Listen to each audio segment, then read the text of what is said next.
Last time on The Prisoner's Journey. From a very young age, I started using crack. Man, I was ashamed. I felt dirty. Only God, He can give you the strength to beat that habit. I need to be that she deserves in her life. This miracle is going to come from God.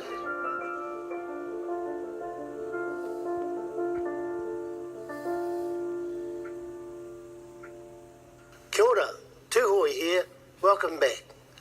Last week we learned that Jesus is for real. He does what He says. He has the power to forgive us and gives us the power to change. Now, you're inside prison just like I was. So I think it's safe to say that just like me, somewhere along the way, things went really wrong. When I was growing up, I was always in trouble as a kid.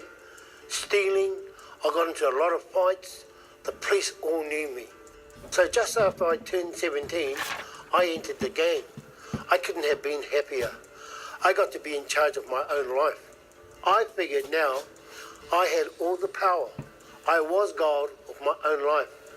3 months later, I was in jail. It took me a long time to face it.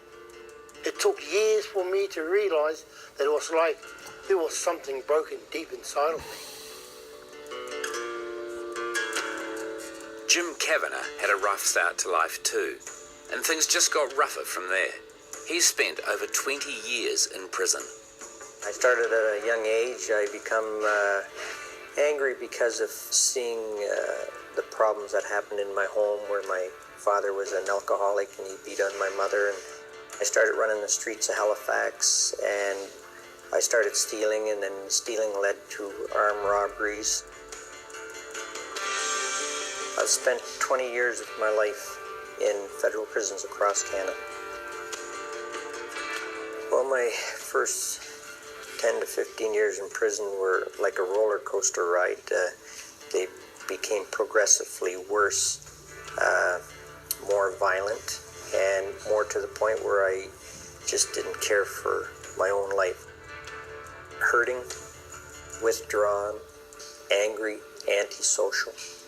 And I started hating myself because I felt that I was a failure. I was never going to accomplish anything in life. So I ended up developing an attitude that I didn't care if I lived or if I died. I hurt a lot of people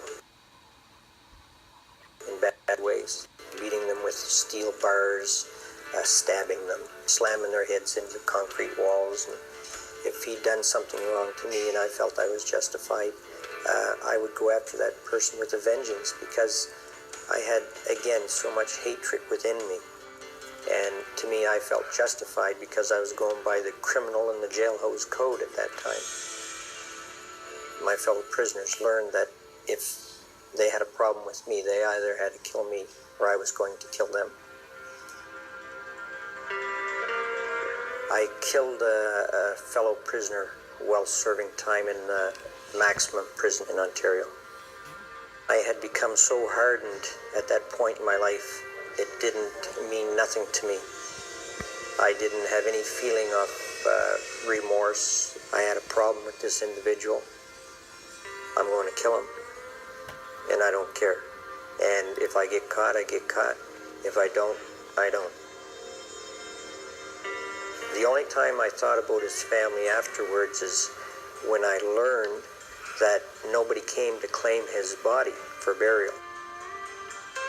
He had been telling everyone he was serving a life sentence, and when it came over the news, he was only serving 2 years. You never know when you walk inside of a prison whether you're doing 2 years or whether you're going to walk out that door again.